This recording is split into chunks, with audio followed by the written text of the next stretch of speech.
Luka lama itu belum pulih benar dari hati keluarga Vina.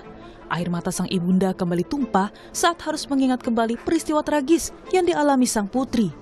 Hal serupa juga dirasakan ayah dari Muhammad Rizky Rudiana yang juga jadi korban atas kekejaman geng motor.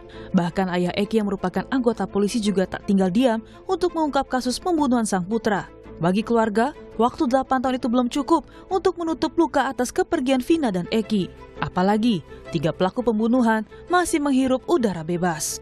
Saya mohon kepada seluruh warga negara Indonesia agar jangan membuat kami lebih sakit. Eki adalah anak kandung kami yang mana menjadi korban daripada kelompok-kelompok yang kejam. Saya tidak diam, saya terus berupaya dan bekerja sama dengan Reskrim. Selama 8 tahun saya berupaya untuk sabar, dan saya mohon agar seluruh Indonesia bisa mendoakan anak saya supaya tenang, dan juga bisa mendoakan supaya pelakunya bisa segera terungkap. Sementara kuasa hukum terpidana kasus pembunuhan Vina dan Muhammad Rizky atau Eki menyebut banyak kejanggalan dalam kasus ini. Kejanggalan terjadi sejak awal penanganan, penetapan tersangka, persidangan, hingga kasus ini diambil alih oleh Polda Jawa Barat. Menurut kuasa hukum, salah satu kejanggalan yang mencolok adalah pada fakta hasil visum di Rumah Sakit Gunung Jati, hasil otopsi di Rumah Sakit Losarang Bayangkara Indramayu, dan hasil bunyi tuntutan jaksa dalam persidangan. Kami semua punya keyakinan bukan terdakwa yang ada di dalamnya, bukan pelakunya. Ada salah tangkap atau gimana? Kalau kami yakin bukan pelakunya, silahkan dianalogikan sendiri, disimpulkan sendiri. Dari tuntutan dan hasil visum aja sudah sangat jauh berbeda.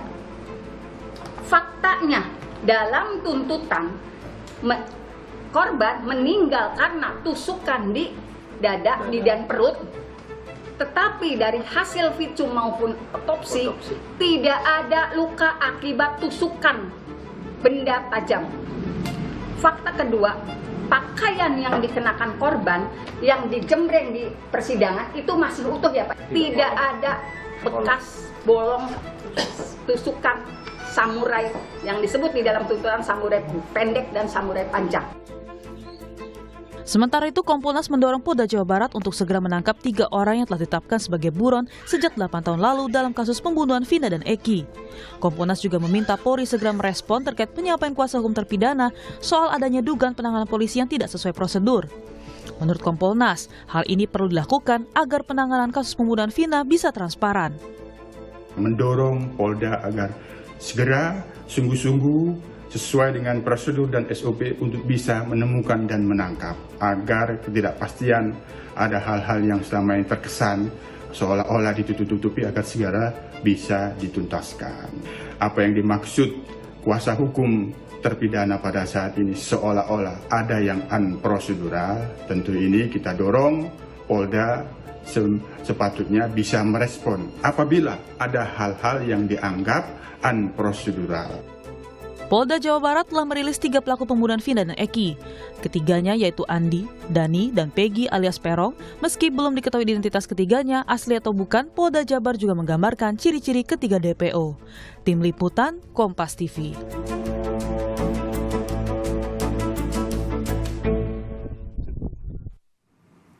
Saudara, 3 pelaku pembunuhan Vina dan Eki kini belum juga tertangkap. Sejumlah kejanggalan pun dikemukakan dari salah satu kuasa hukum terpidana.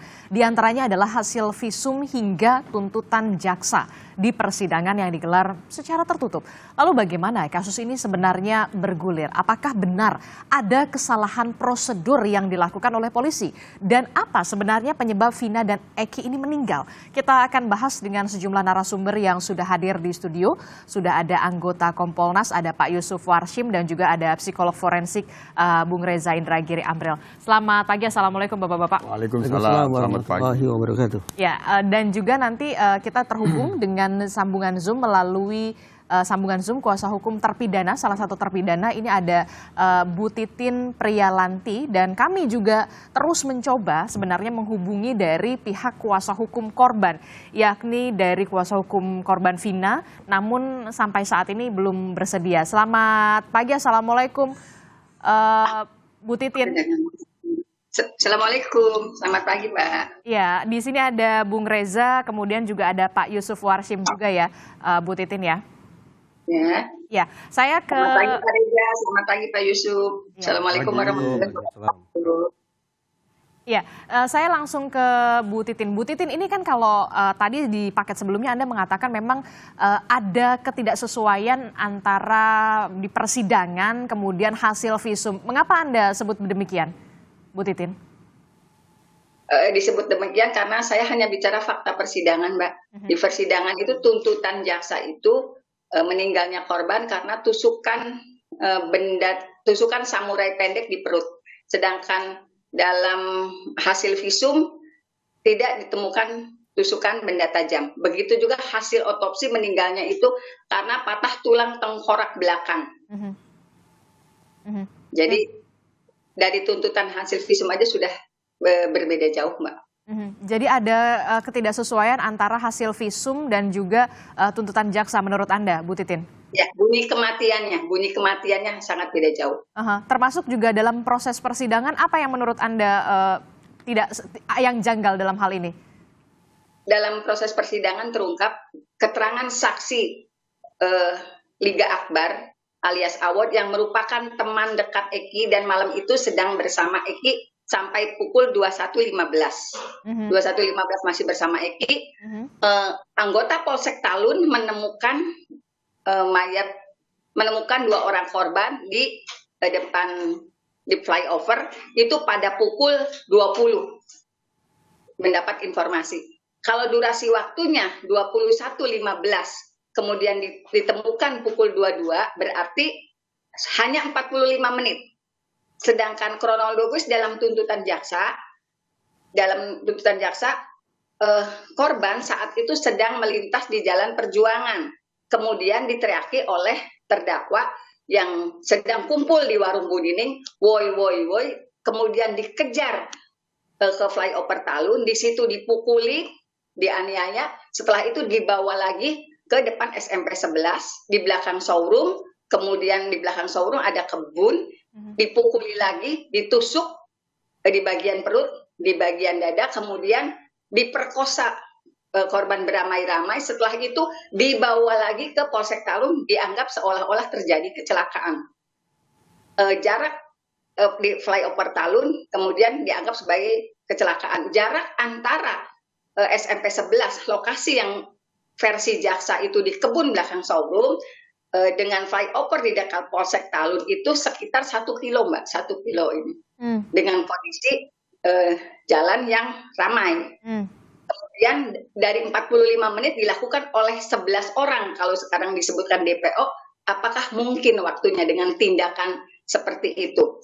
Dan kemudian dari hasil persidangan juga diungkapkan petugas yang menemukan pertama kali korban tergeletak di flyover Talun itu, darah hanya berada di bawah tubuh korban. Darah Vina ada di genangan darahnya, Eki ada genangan darah di bawah tubuh korban. Kemudian ditemukan serpihan daging di tiang PJU. Logikanya, kalau misalnya itu mayat korban itu sempat dibawa, ada dong darah yang bercecer. Jadi darah itu hanya ditemukan di bagian bawah tubuh korban keduanya. Dan ada daging, serpihan daging di tiang PJU. Ada garis di median jalan itu warna motor yang menempel di median jalan. Itu, Mbak. Jadi itu hasil persidangan yang terungkap. Jadi menurut Anda kalau dari fakta sebenarnya keterangan dari Polsek Talun kah atau dari Polres? Polsek Talun kan kecelakaan tunggal, Mbak. Kemudian itu peristiwanya tanggal 27, tanggal 29 orang tua korban mendatangi Polsek Talun, melihatlah kondisi motor. saat itu dia melihat kondisi motor yang masih utuh, insting dia sebagai polisi ini bukan kecelakaan tunggal, tapi pembunuhan ya. Pada tanggal 31 berdasar insting itu dia menelusuri. Di persidangan saya tanyakan kenapa Bapak punya keyakinan seperti itu? Kok bukan kecelakaan tunggal tapi pembunuhan? Karena 1 bulan sebelumnya anak saya pernah berkonflik dengan temannya. Bahasanya begitu, Mbak. Itu bahasa yang dikeluarkan dalam persidangan. Pada tanggal 31 jam 14 dia menelusuri jalur itu mendekatilah SMP 11. Di depan SMP 11, dekat tikungan SMP 11, dia ketemu dengan Dede dan Aep. Dede dan Aep itu bukan warga sekitar. Alamatnya lengkap. 1 orang Gunung Jati, 1 orang Bekasi. Dalam BAP itu ada alamatnya. Dari Dede dan Aep itu dia memperlihatkan foto nih, ada nggak yang dikejar malam ini? Ada nggak kejar-kejaran? Dede dan Aep bilang, iya, nanti kalau ciri-cirinya. Dia menyebutkan ciri-cirinya. Begini potongan rambutnya di BAP ya Mbak. Potongan rambutnya, belahan poninya, terus bentuk wajahnya, itu disebutkan. Setelah disebutkan ya sudah kalau misalnya ini nanti kabari orang tua korban memberikanlah nomor telepon itu kepada Dede dan Aep. Itu yang terungkap di persidangan. Kemudian 3 jam setelahnya pada pukul 17 tanggal 31 itu ditelepon Pak, orang-orang yang ngejar motor anak Bapak sekarang sedang ngumpul di depan SMP 11. Saya bersama anggota saya mendatangi tempat tersebut, kemudian melakukan penangkapan. Itu yang terungkap di persidangan. Saat itu hakim bertanya, apakah dilengkapi dengan surat penangkapan? Tidak, hanya komunikasi lisan. Ya. Saya ingat betul bahasnya, kan itu saya catat. Tidak hanya komunikasi lisan. Jadi itu Mbak, yang terungkap di persidangan. Saya hanya akan ngomong fakta persidangan Mbak. Tapi mohon maaf, latar belakang Dede dan Aep ini, mereka kan bukan orang situ Mbak. Di depan Gang Bakti 2 yang disebutkan Warung Bu Nining itu posisinya ada di dalam gang loh. 60 meter menuju jalan raya. Dede dan Aep itu bukan warga sekitar yang bekerja di samping Gang Bakti. Itu ada cucian motor. Beberapa minggu sebelumnya, kedua anak itu kan bukan warga sekitar, membawa perempuan, digerebeklah sama anak-anak yang suka nongkrong di situ. Karena kan mereka warga sekitar Mbak, yang 7 orang itu warga sekitar. Diusirlah. Jadi latar belakangnya konfliknya seperti itu. Tapi Dede dan Aep sampai putusan tidak pernah bisa dihadirkan. Saya sudah memohonkan beberapa kali. Alasannya tidak bisa dihadirkan? Sulit dicari. Oh, sulit dicari. Termasuk juga informasinya selama proses persidangan ini berlangsung secara tertutup, betul Bu Titin? Dari awal tertutup, bukan hanya pada proses peradilan anak. Dari awal persidangan itu tertutup kecuali pada pembacaan dakwaan, tuntutan, dan putusan. Seluruhnya tertutup. Itulah sebabnya saya tidak, banyak rekan media juga tidak bisa melihat apa yang terjadi di persidangan. Sebetulnya setiap keluar sidang, saya selalu menyatakan fakta-fakta yang terjadi di persidangan. Saya sebutkan barang bukti itu yang disodorkan tidak bolong. Kalau misalnya jejak digitalnya ada, karena saya nggak main media sosial Mbak.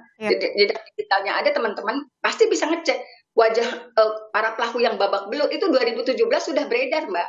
Sudah beredar, 2017 sudah beredar, 2016 sudah beredar. Karena peristiwanya di 2016 sudah beredar. Akhir itu sudah beredar.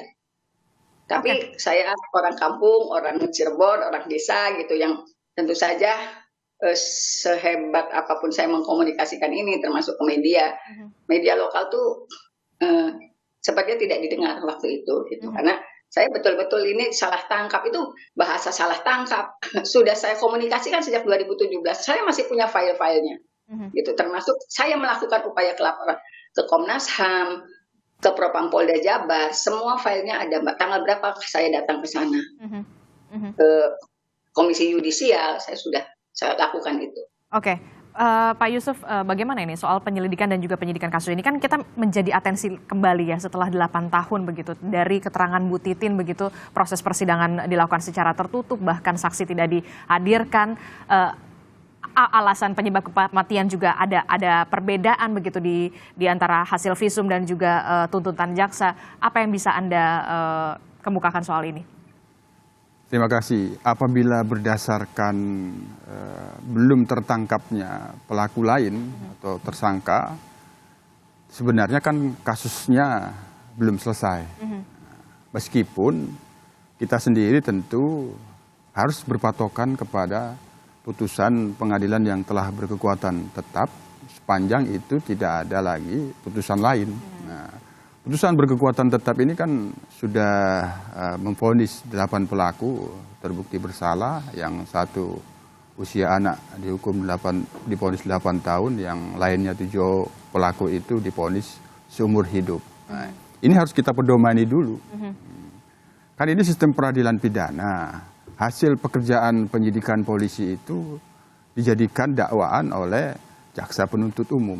Nah, tentu ada petunjuk-petunjuk jaksa yang paling utama ini pidana atau bukan. Nah, kalau kaitannya dengan apa yang disampaikan oleh kuasa hukum terpidana Ibu Titin tadi kan meyakini itu kecelakaan. Tapi kan ini proses penyidikannya, pemberkasannya di jaksa penuntut umum itu sudah P21, sehingga jaksa penuntut umum berwenang untuk mengajukan ke pengadilan, dan pengadilan sendiri sudah memvonis.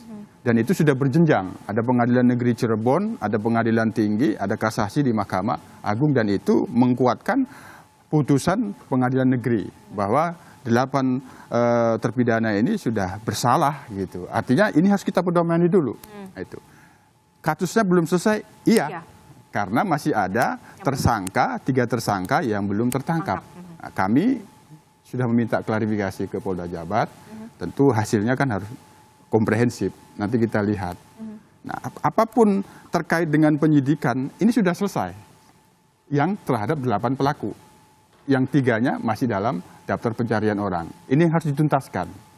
Apakah nanti setelah tertangkap ada novum yang bisa menjelaskan lagi lebih jelas lagi kasus ini seperti apa? Ya itu di luar putusan pengadilan yang sudah ingkrah ini. Nah, nanti kita tunggu saja. Hanya kita tentu Kompolnas mendorong dengan sungguh-sungguh secara prosedur, secara SOP, 3 tersangka ini segera bisa ditangkap. Agar apakah nanti tertangkap ini memang mereka pelakunya, berarti kan putusan itu semakin lengkap, atau ada bukti lain, ya itu kita tunggu saja. Terlepas apa yang disampaikan oleh Ibu Titin selaku kuasa hukum, ada seolah-olah unprocedural, ya kami dorong sepatutnya Polda bisa merespon ini. Nah, tapi kan ini penyidikannya sudah selesai. Ya. Ketika penyidikannya itu sudah selesai, apakah nanti ada upaya hukum lain? Ya itu kan pengadilan yang memutuskan.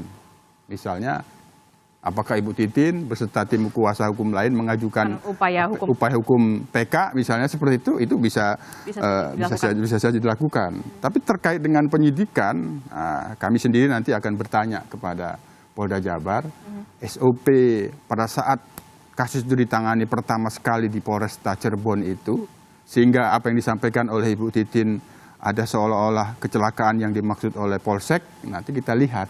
Nah. Tapi ini ya yang juga menjadi tanda tanya saya, karena ada perubahan dari kecelakaan tunggal menjadi pembunuhan dan pemerkosaan. Ya itu kalau antara kecelakaan dan pembunuhan kan yang satu bukan pidana, kalau kecelakaan tunggal. Yang pembunuhan kan pidana. Ini kan sudah proses penyelidikan dan penyidikan. Nah, barang bukti-buktinya kan sudah dikumpulkan. Kenapa mereka itu tersangka? Tentu berdasarkan minimal 2 alat bukti. Nah, apakah ada yang tidak sesuai dengan SOP? Nanti kita lihat bagaimana proses perjalanan penyidikannya pada waktu itu sampai dilimpahkan ke Polda Jabar. Nanti kita lihat. Nah, tapi dalam proses itu kita sudah lihat tidak ada pengajuan pra-peradilan. Nah, ini kan berjalan saja berarti kan, berjalan saja. Nah, di luar kewenangan penyidikan misalnya terkait dengan bagaimana sidangnya, apakah tertutup dan bukan, tentu itu kami tidak bisa memberikan komentar karena itu sudah wilayah peradilan. Termasuk juga ada perbedaan antara bukti visum dan juga tuntutan dari jaksa. Ya itu sekali lagi kan materi penyidikan. Di dalam penyidikan untuk pembuktian itu ketika di pengadilan jaksa mendalilkan 8 pelaku ini bersalah melakukan pembunuhan berencana. Dalilnya itu kan harus dibuktikan. Bukti-bukti itu kan tidak hanya berdasarkan visum. Ada keterangan saksi, keterangan ahli. Nah, bagaimana bagi kuasa hukum terdakwa yang pada waktu itu mendalilkan tidak bersalah? Apa bukti-buktinya tidak bersalahnya? Kan semuanya itu sudah dibuktikan di dalam pengadilan. Nah, tentu ini sekali lagi bagaimana proses peradilan itu berjalan pada waktu itu ya, ini tentu kami tidak bisa berkomentar. Hanya pada saat hasil penyidikan itu sudah dijadikan dakwahan, artinya sudah P21. Ya. Kerja penyidikan sudah selesai. Nah, hanya sekali lagi kami sebagai pengawas eksternal, karena masih ada daftar pencarian orang 3 tersangka ini, maka kasus ini belum selesai. Bukan diusut kembali, tapi diselesaikan secara tuntas hingga tertangkapnya 3 tersangka ini. Nah itu. Termasuk juga mengapa kemudian juga informasi yang dirilis begitu belum ada foto begitu? Nah itu tentu nanti menjadi bagian pertanyaan untuk kami mintakan klarifikasi terkait dengan soal apakah ada sketsa atau tidak di dalam pencarian orang itu nanti kita tanyakan. Bung Reza, dari analisa Anda begini, sebenarnya 3 DPO ini benar ada atau tidak sebenarnya? Pasca menyaksikan atau mendengar resensi tentang film Vina itu, ada 3 isu yang menjadi kemudian perbincangan publik dan warganet. Satu, ini merupakan pembunuhan terhadap almarhumah Vina. Ini merupakan ruda paksa terhadap almarhumah Vina. Dan juga ada 3 orang yang berstatus sebagai DPO. Tapi setelah menyimak apa yang tadi disampaikan oleh penasihat hukum terpidana, dulu terdakwa, maka menurut saya kasus hukum ini kembali ke titik nol. Mengapa Anda sebut kembali ke titik nol? Ya, kita uji satu persatu ya. Terkait dengan anggapan bahwa almarhumah Vina sudah menjadi korban kejahatan seksual. Dalam salah satu forum diskusi, dan saya berkesempatan berbincang dengan Dirkrimum Polda Jabar saat ini, saya pertanyakan itu. Kalau memang almarhumah Vina sudah dijahati secara seksual, faktanya ini tidak diangkat sebagai kasus hukum sama sekali. Persidangan itu bukan persidangan menyangkut perkosaan, tapi persidangan menyangkut pembunuhan. Jadi nol. Anggapan bahwa sudah terjadi perkosaan, sekali lagi faktanya tidak diangkat sebagai masalah hukum sama sekali. Jadi kita lebih punya alasan untuk mengatakan nol peristiwa itu terkait dengan kejahatan seksual itu. Seandainya memang terjadi, saya prihatin dan saya berharap pelaku kalau memang ada dihukum seberat-beratnya karena sudah melakukan kejahatan secara seksual. Namun apa boleh buat? Faktanya proses hukum tidak mengangkat masalah ini sama sekali. Itu satu. Isu yang kedua tentang pembunuhannya. Tadi kalau saya simak apa yang dikatakan oleh penasihat hukum, saya malah bertanya lagi, pembunuhannya di mana? Saya khawatir bahwa proses hukum, terutama di tingkat kepolisian, terhadap kasus ini sangat atau terlalu mengandalkan pada pengakuan atau keterangan. Dalam sekian banyak kasus, saya acap kali mengkritisi proses penegakan hukum yang terlalu mengandalkan pengakuan, keterangan, kesaksian, atau apapun sebutannya itu. Kenapa? Karena pengakuan, keterangan, kesaksian, dan seterusnya sangat mengandalkan daya ingat manusia. Daya ingat manusia itu rentan mengalami fragmentasi, artinya terpecah di sana, terpecah di sini, sampai kemudian hilang sama sekali. Dan juga rentan mengalami distorsi, belok kanan, belok kiri. Baik berdasarkan keinginan yang bersangkutan dengan kesadarannya, dia mengubah-ubah keterangannya, atau karena manipulasi atau rekayasa dari luar. Baik itu berupa intimidasi, iming-iming, atau lainnya. Nah, Anda melihat ada faktor eksternal itu? Indikasi itu tampaknya ada. Dari apa yang disampaikan oleh Bu Titin tadi, indikasi itu ada. Contoh, bagaimana kemudian ada orang yang ditangkap tanpa melewati prosedur. Ya. Itu saja sudah memunculkan efek intimidatif terhadap orang yang ditangkap tersebut. Tidak ada surat penangkapan? Tidak ada surat. Efek intimidatif sudah barang tentu secara manusiawi orang yang diamankan oleh otoritas penegakan hukum pasti ingin sesegera mungkin keluar dari situasi itu. Tapi ketika dia merasa sudah terintimidasi, ya dia boleh jadi akan takluk. Dan ketika dia takluk, tadi saya katakan, ingatannya bisa akan terfragmentasi, ingatannya akan bisa terdistorsi. Baik dari diri dia sendiri maupun dari efek luar. Nah, demikian pula terkait dengan perbedaan antara hasil visum, otopsi atau visum dan isi tuntutan. Jaksa. Walaupun Pak Yusuf selaku komisioner Kompolnas berulang kali saya simak tadi mengatakan penyidikan sudah selesai.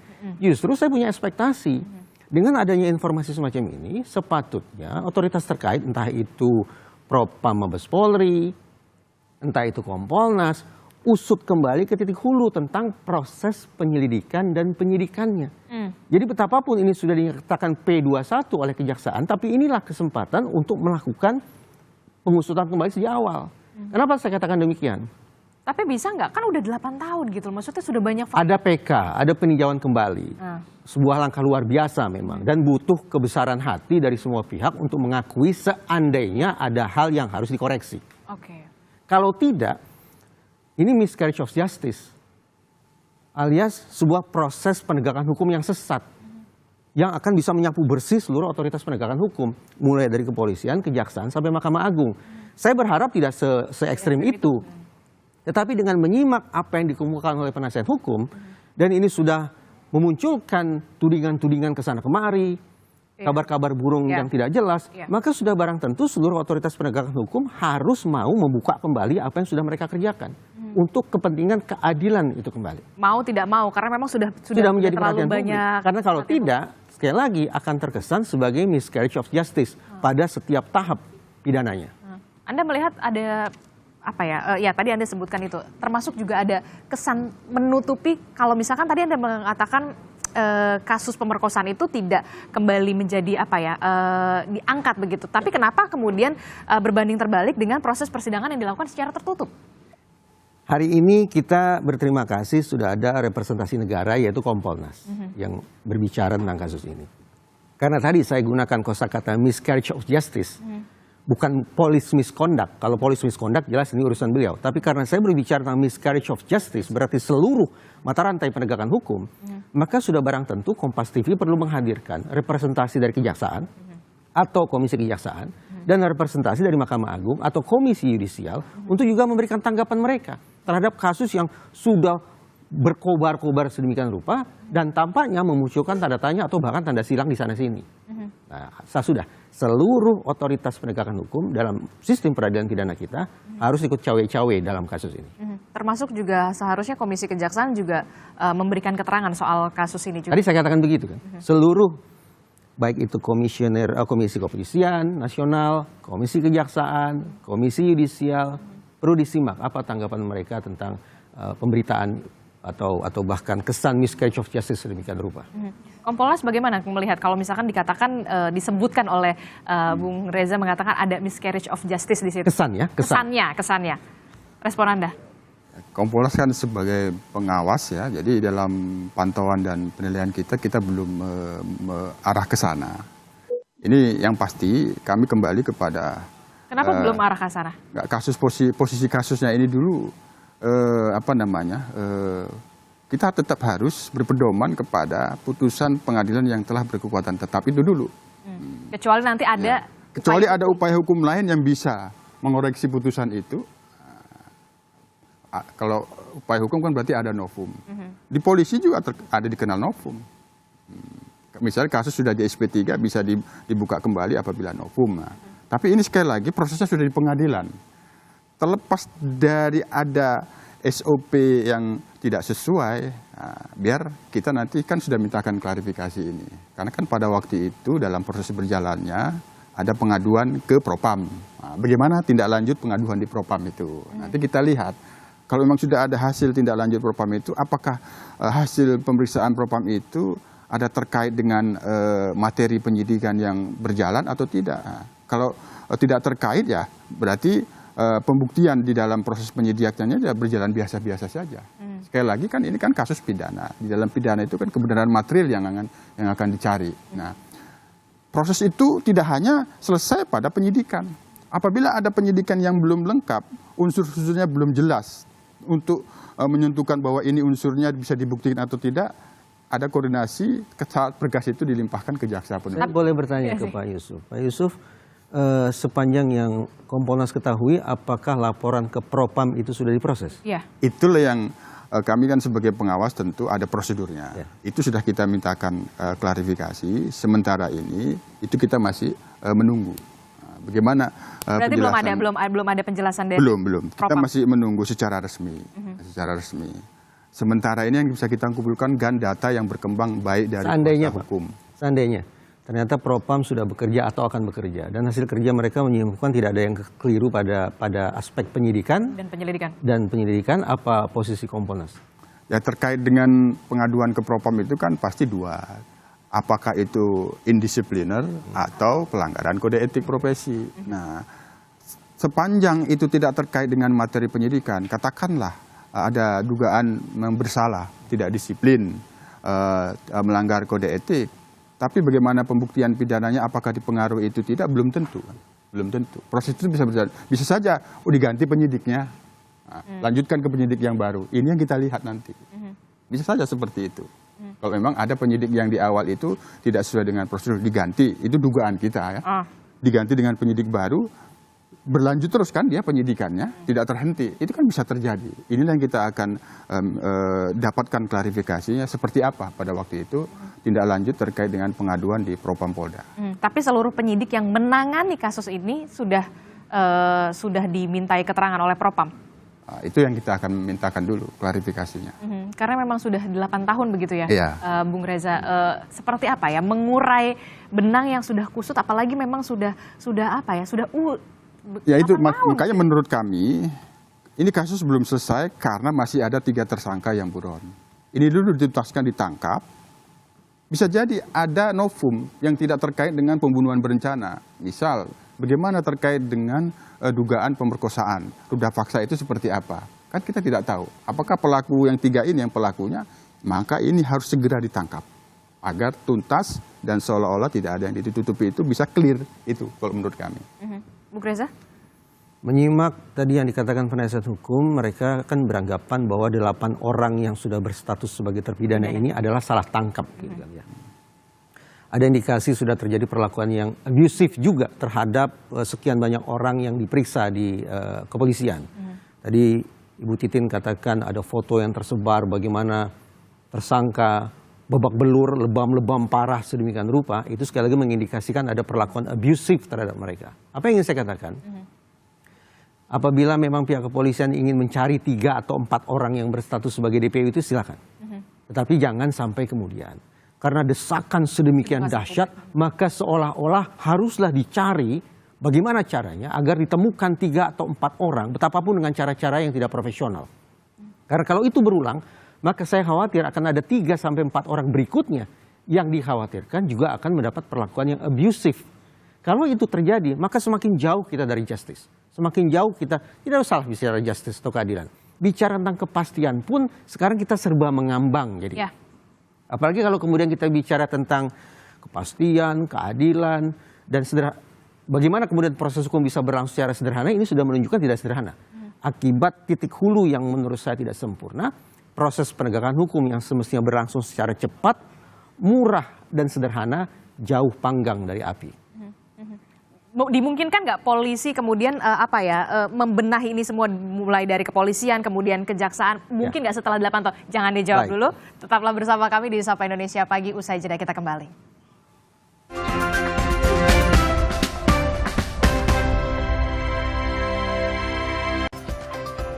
Terima kasih Anda masih bersama kami di Sapa Indonesia Pagi. Saudara, kita masih membahas soal bagaimana kasus Vina ini masih bergulir sampai saat ini setelah 8 tahun lamanya.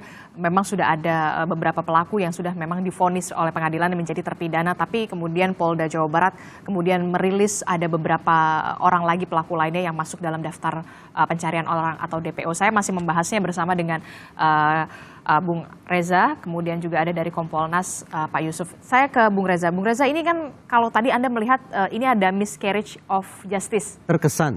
Sehingga harus diuji. Dan mungkin nggak ini dilakukan adanya pembenahan, dibuka kembali dari awal, dari hulunya, termasuk juga tidak hanya dari penyidik kepolisian, tapi juga dari peradilannya, proses peradilannya. Tadi saya katakan di segmen sebelumnya bahwa saya mengkritisi proses penegakan hukum yang terlalu mengandalkan pengakuan atau kesaksian. Karena psikologinya otak manusia itu rentan. Alhasil kita bergeser saja. Fokus pada 2 hal. Apa itu? Kita mulai dari hulu ya. Ada Polsek Talun yang disampaikan oleh penasihat hukum mengatakan ini kecelakaan tunggal. Hasil otopsi pun mengarah pada luka-luka akibat kecelakaan tunggal. Clear ya, posisi antara Polsek Talun dan otopsi sebangun ya. Tapi sekarang kita ke hilir. Di hilir ada tuntutan yang mengatakan bahwa korban luka akibat benda tajam, tusuk. Dari mana tuntutan itu berasal? Sudah barang tentu berasal dari Polresta Cirebon. Polresta Cirebon. Berarti ada dua kubu ini seolah-olah. Polsek Talun dan Rumah Sakit Gunung Jati menyimpulkan sebagai kecelakaan, sebagai penyebab kematian. Sementara jaksa dan Polresta Cirebon menyimpulkannya sebagai pidana, yaitu pembunuhan. Silakan disandingkan saja. Hasil kerja Polres dihadap-hadapkan dengan hasil kerja Polsek dan otopsinya. Kenapa terjadi kesenjangan ini? Polresta yang semestinya bisa jawab itu. Kenapa berubah menjadi sebuah perkara pidana?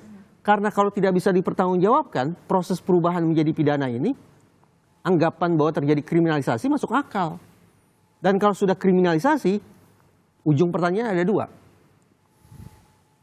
Perpindahan yang tidak terukur semacam ini disebabkan masalah kompetensi atau disebabkan oleh masalah integritas.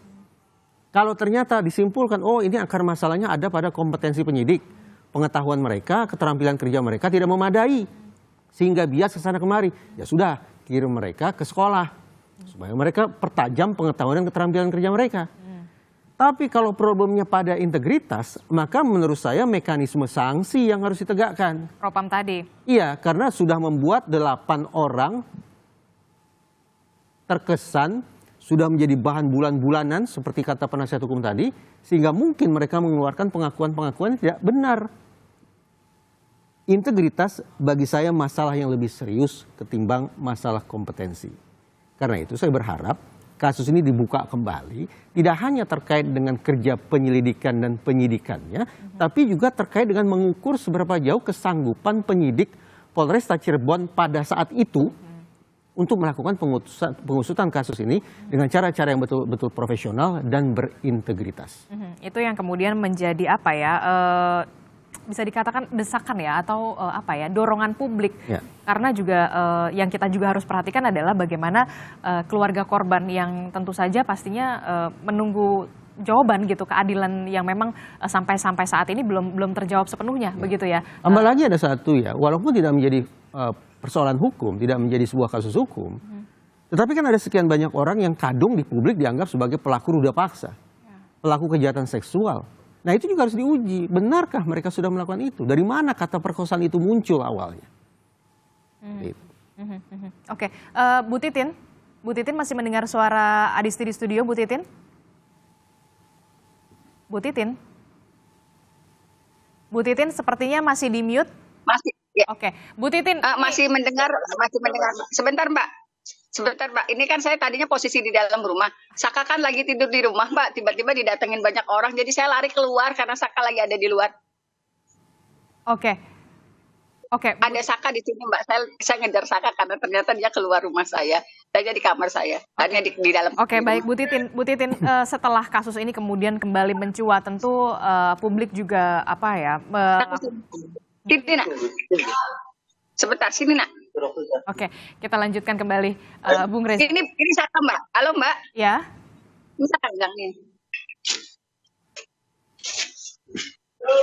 Oke, saya lanjutkan lagi ini ke.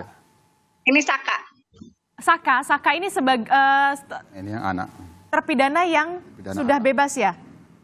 Ya, ini agak berisik ya Mbak karena saya di luar. Tadi kan saya posisi di dalam rumah. Oke. Orang rumah ngasih tahu. Saka keluar, ternyata udah dirubungin ini. Jadi saya lari keluar ini. Saka bisa mendengar Adisti di studio, Saka? Saka bisa ceritakan kepada kami tentang peristiwa 8 tahun yang lalu pada saat polisi melakukan penangkapan atau seperti apa, Saka? Cerita. Waktu penangkapan saya lagi berada di rumah, baru bangun tidur. Saya main ke rumah nenek saya. Ada adiknya paman saya disuruh isi bensin. Adiknya paman saya minta diantar sama saya. Saya mau. Habis itu saya ngisi bensin. Habis ngisi bensin, motornya mau dikasihin ke paman saya. Pas mau dikasihin, udah ada polisi. Saya nyamperin. Saya nyamperin, tiba-tiba langsung ditangkap tanpa penjelasan apapun. Langsung dibawa. Tanpa ada pemberitahuan apa kepada informasi kepada Saka? Nggak ada sama sekali. Lalu di kantor polisi apa yang ditanyakan kepada Saka? Langsung dibawa ke kantor polisi, entah ruangan apa itu, disatuin. Lalu Habis disatuin, ada kekerasan sedikit. Habis kekerasan ada juga yang dipisah. Sama dipukulin juga. Dipukulin, disetrum, diinjak-injak. Kalau ngasih makan gimana? Pas ngasih makan juga, walaupun dikasih makan, ngasih makannya kayak binatang, dilempar Oke. ke lantai. Baik. Suruh dimakan. Apa yang ditanyakan Kalau nggak kepada dimakan, dipukulin Saka? lagi. Apa yang ditanyakan kepada polisi kepada Saka pada saat itu?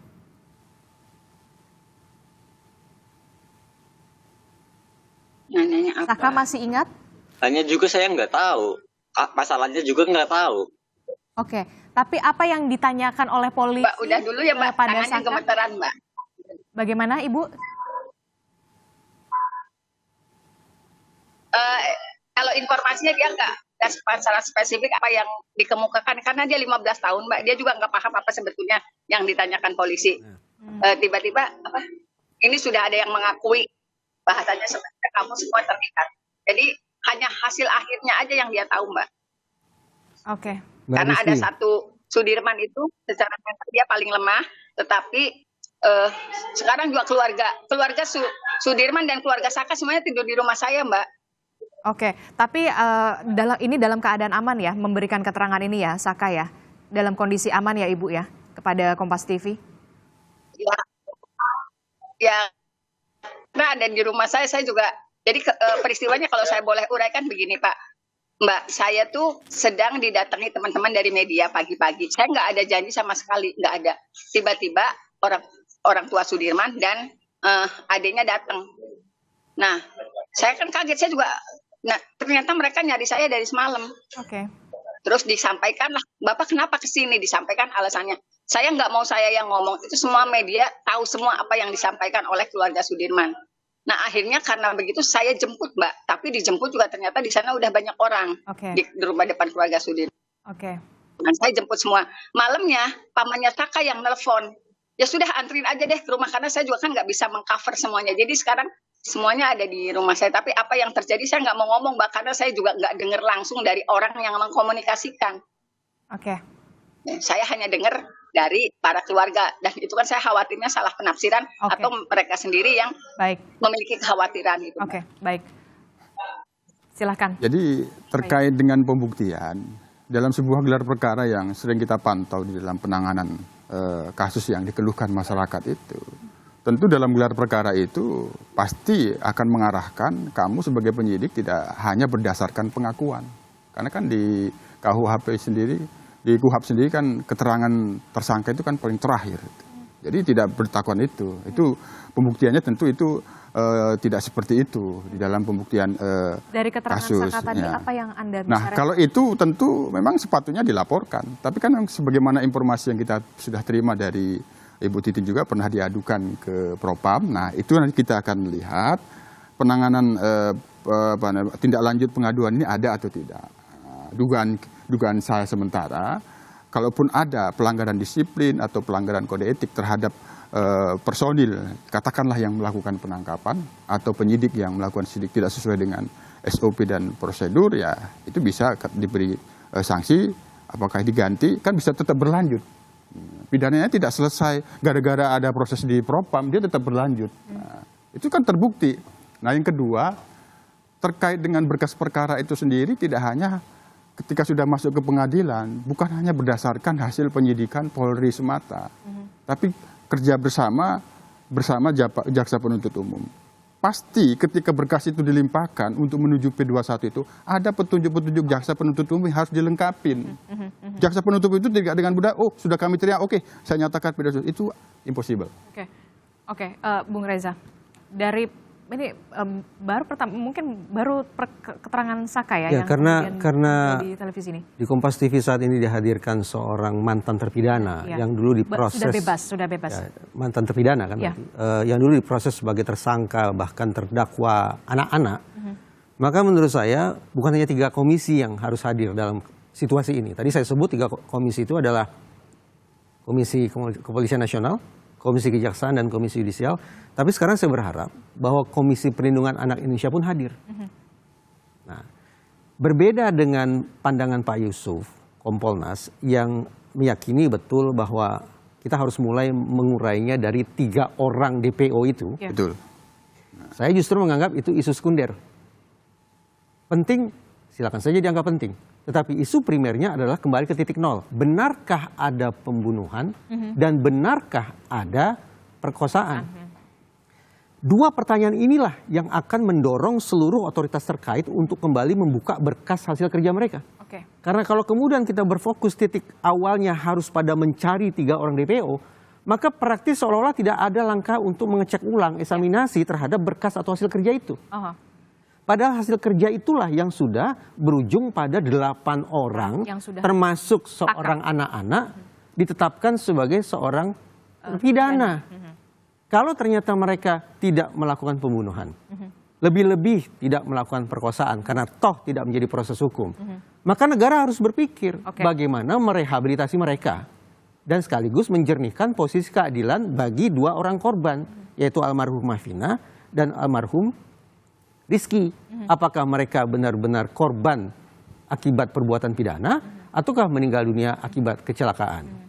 Inilah yang kemudian masih menjadi PR berat pastinya bagi polisi, kejaksaan juga untuk mencari keadilan begitu ya, baik dari keluarga korban juga termasuk juga dari terpidana yang tadi juga sudah bebas begitu ya. Terakhir, Bu Titin, singkat saja, akan mengajukan PK? Bu Titin akan mengajukan PK? PK itu kalau ada novum ya Mbak ya. Oke, baik. Novum saya sebetulnya kan kehadiran Dede dan Aep. Bagaimana dia sangat rinci bisa menjelaskan sementara tidak dihadirkan persidangan. Tetapi kalau itu pun sulit, maka saya menunggu apa yang disampaikan oleh Pak Reza. Kembali ke titik nol. Apa yang akan dilakukan oleh pihak kepolisian. Baik Bu Titin, kita akan tunggu bagaimana nanti langkah selanjutnya dari polisi dan juga kejaksaan. Terima kasih Bung Reza, Pak Warshim, Bu Titin, terima kasih informasinya telah bergabung bersama kami di Sapa Indonesia Pagi kali ini. Terima kasih ya.